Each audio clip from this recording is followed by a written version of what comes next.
నేల ఇది. పివి నరసింహారావు గారు, అలాగే శ్రీ ఎన్టీ రామారావు గారు,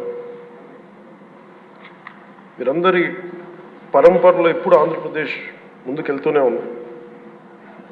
అలాగే ఈరోజు ముఖ్యమంత్రి వారి గౌరవ ముఖ్యమంత్రి శ్రీ చంద్రబాబు నాయుడు గారు లేరు. వారి గురించి కూడా చెప్పాల్సి ఈ సందర్భంలో, ఆంధ్రప్రదేశ్కి ఎవరన్నా రావాలి అనుకుంటే ముందస్తుగా చంద్రబాబు గారు పాలన స్టార్ట్ చేసినప్పుడు, ఆయన ముఖ్యమంత్రిగా ఉన్నప్పుడు ప్రతి ఒక్కరూ మేము వచ్చి ఆంధ్రప్రదేశ్కి వచ్చి పని చేయాలి, ప్రతి ఐఏఎస్ అధికారి, ప్రతి ఐపీఎస్ అధికారి తపన పడేవారని నాకు ఢిల్లీలో చాలామంది ఐఏఎస్ అధికారులు చెప్పారు. అలాంటి అద్భుతమైన పాలన, ఛాలెంజెస్ని అధిగమించి ఆంధ్రప్రదేశ్ని అభివృద్ధి దిశగా తీసుకెళ్లారు. ముఖ్యంగా ఆయన బాగా నచ్చే అంశం నాకు ఆయనలో ప్రత్యర్థులను కూడా గౌరవించే గొప్ప గుణం.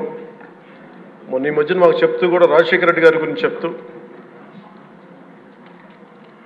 ఆయన గురించి కూడా, ఆయన ఎంత ప్రత్యర్థి అయినప్పటికీ కూడా ఆయన గురించి కూడా మంచి వాక్యాలు చెప్పి ఆయన చేసిన మంచి పనిని కూడా చెప్పే సహృదయం ఉంది నారా చంద్రబాబు గారికి. దీంట్లో వాటి నుంచి తీసుకోవాలి. మేము నాలాంటి వాళ్ళు నేర్చుకోవాలి, అలాంటి యంగ్స్టర్ మాకు కొత్తగా వచ్చిన వాళ్ళు నేర్చుకోవాలి. అలాగే కర్నూలు 1953లో కర్నూలు రాజధానిగా వచ్చింది. ఎప్పుడు మనకి ఇన్ని సంవత్సరాలుగా, ఇన్ని దశాబ్దాలుగా ఇంకా కొట్టుకుంటూనే ఉన్నాం. అన్ని రాష్ట్రాలు ఏర్పడ్డాయి, భాషా ప్రయుక్త రాష్ట్రాలు ఏర్పడ్డాయి. దేశం అంతా ఎవరికి రాజధాని వచ్చింది, ముందుకెళ్ళిపోయారు, అభివృద్ధి చెందారు. కానీ మన ఆంధ్రప్రదేశ్కి వచ్చేటప్పటికి కర్నూలు రాజధానిగా ఏర్పడింది.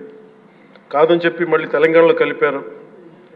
కొన్ని దశాబ్దాల తర్వాత మళ్ళీ విభజన జరిగింది. మళ్ళీ రాజధాని కోసం ఎత్తుక్కుంటూనే వచ్చాం.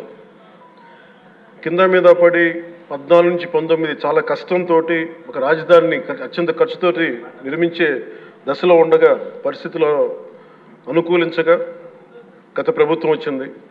వాళ్ళు 3 రాజధానులు తీసుకొచ్చారు. ఎప్పుడు కూడా ఇన్ని సంవత్సరాలు, ఇన్ని దశాబ్దాలుగా మనకు స్థిరమైన రాజధాని అనేది ఒకటి లేదు. అది బేసిక్గా అది కేంద్ర బిందు ఒక అభివృద్ధికి, ఒక రాష్ట్రానికి. ఈసారి మటుకు చంద్రబాబు గారి ఆధ్వర్యంలో, గౌరవ ముఖ్యమంత్రి చంద్రబాబు గారి ఆధ్వర్యంలో ఇంకెప్పటికీ భవిష్యత్తు తరాలు ఇంకెప్పుడు ఏది రాజధాని, ఒక రాజధాని 2 కాకుండా అమరావతి రాజధానిగా ఉండాలి, ముందుకు తీసుకెళ్ళాలి. దానికి మేమందరం సహకరిస్తామని ఈ సందర్భంగా మీకు తెలియజేసుకున్నాం అధ్యక్ష. అలాగే మనం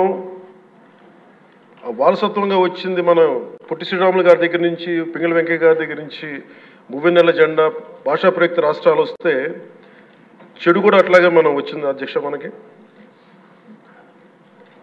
గత ప్రభుత్వం మనకు అందించింది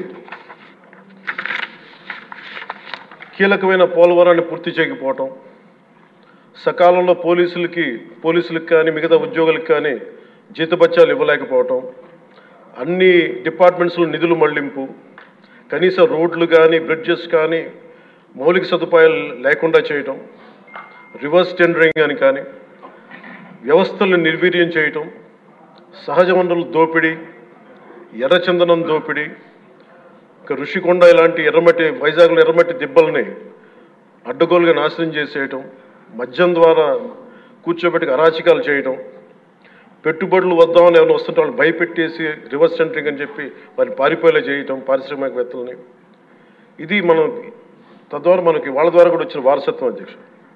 వీటన్నిటిని అధిగమించి ఎలా ముందుకెళ్ళాలి, ఏ స్థాయిలో వెళ్ళాలి అనేది నేను మొన్న ఎలక్షన్ ముందు కూడా మా సహచరులందరికీ కూడా చెప్పాను, ప్రతిసారి ప్రజలందరికీ కూడా తెలియజేశాను. ఒక సుదీర్ఘమైన అనుభవం ఉన్న నాయకులు ఈ రాష్ట్రానికి చాలా అవసరం. దేశంలో కూడా ఇంకెవ్వరికి రాని పరిస్థితి మన రాష్ట్రానికి వచ్చింది. మనస్ఫూర్తిగా నేను అంతకుముందు ఏమి చెప్పాను, ఈరోజు కూడా అదే చెప్తున్నా అధ్యక్ష.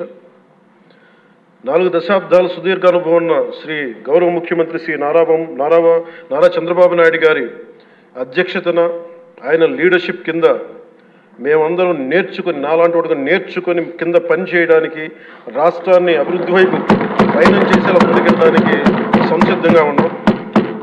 మేము దాన్ని కట్టుబడి ఉన్నాం. ముఖ్యంగా లా అండ్ ఆర్డర్ చాలా క్షీణించిపోయింది. ఈ లా అండ్ ఆర్డర్ విషయంలో చూస్తే సాక్షాత్తు గౌరవ ముఖ్యమంత్రి గారిని దాదాపు అకారణంగా అన్యాయంగా 53 రోజులు ఆయన్ని ఒక ఫాల్స్ కేసులు పెట్టి జైల్లో పెట్టారు. అలాగే అధ్యక్ష, మీరు కూడా గతంలో మిమ్మల్ని కూడా ఎంత వేధించారో మా అందరికీ తెలుసు, సభ్యులందరికీ తెలుసు. నేను రఘురామకృష్ణరాజు గారు కూడా ఏ స్థాయిలో అనుభవించారో అందరికీ రాష్ట్రం అంతా తెలుసు. కానీ చాలా పెద్ద మనసుతోటి ఆయన వస్తే చాలా మనసు విప్పి నవ్వుతూ మాట్లాడడం చాలా ఆనందం కలిగించింది. మీ నుంచి మేము నేర్చుకోవాలి. ఎంత అంటే దాడి చేసిన హాని చేసిన మీ పెద్ద మనసుకి సభాముఖం మీ అందరికీ మీకు ప్రత్యేకించి మీకు ధన్యవాదాలు చెప్తాను.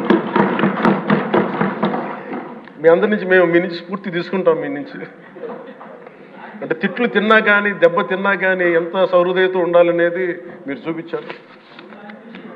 ఇంకొక యాంగిల్లో శ్రీ నారా చంద్రబాబు నాయుడు గారు నిన్న కూడా చెప్తా ఉన్నారు, వాళ్ళు మన మీద దాడులు చేశారు కదా అని చెప్పి ఈ రోజున మనకు 164 సభ్యులు ఉన్నారని చెప్పేసి 21 మంది పార్లమెంట్ సభ్యులు ఉన్నారని చెప్పి మనం కూడా అలా చేయడం సహేతుకం కాదు. చాలా మనం యాజ్ పర్ సిస్టమే వెళ్ళాలి. నిన్న కూడా చాలామంది సభ్యులు మా మీద దాడులు జరుగుతూ ఉన్నాయి, మా మీద బెదిరిస్తున్నారు, ఈ రోజుకి ఓడిపోయి కూడా ఇంకా మన కూటమి సభ్యులందరి మీద బెదిరిస్తున్నారు అని అంటే చంద్రబాబు నాయుడు గారు ఒకటే చెప్పాను, మనం అలాంటి వాటికి నేను విరుద్ధం. మీరు అలా కనుక కాదు, సిస్టమ్ని కాదని కనుక మీరు చేస్తే మీరు నాకు దూరం అవుతారని చెప్పి చాలా స్పష్టంగా చెప్పారు. అది నాకు కూడా చెప్పారు, అది మీకు కూడా వర్తిస్తుందని చెప్పి ఖచ్చితంగా చంద్రబాబు గారు చెప్తాను ఈ దృష్టిలో ఖచ్చితంగా దాన్ని ఒళ్ళు దగ్గర పెట్టుకుని మేమందరం ఉంటాం sir. Will take your guidance very seriously and committedly sir.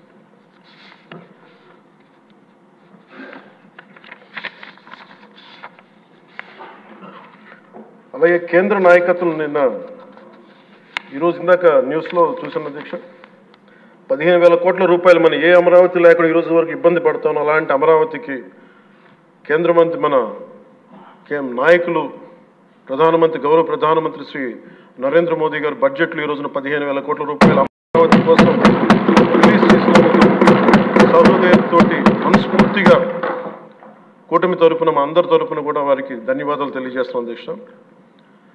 To Honorable Prime Minister Sri Narendra Modi ji, we are grateful to you, sir, for releasing the funds and will be eternally indebted to you, sir. అలాగే భవిష్యత్తులో అధ్యక్ష చంద్రబాబు గారు కూడా చాలా స్పష్టంగా చెప్పారు నిన్న, ప్రభుత్వంలో భాగస్వామ్యంలో ఉన్న కార్యకర్తలు కానీ మా సహచర ఎమ్మెల్యేలు కానీ మీరు వ్యక్తిగతంగా ఏ తప్పులు చేసినా అది ప్రభుత్వం మీద పడుతుంది. అలాంటి తప్పులు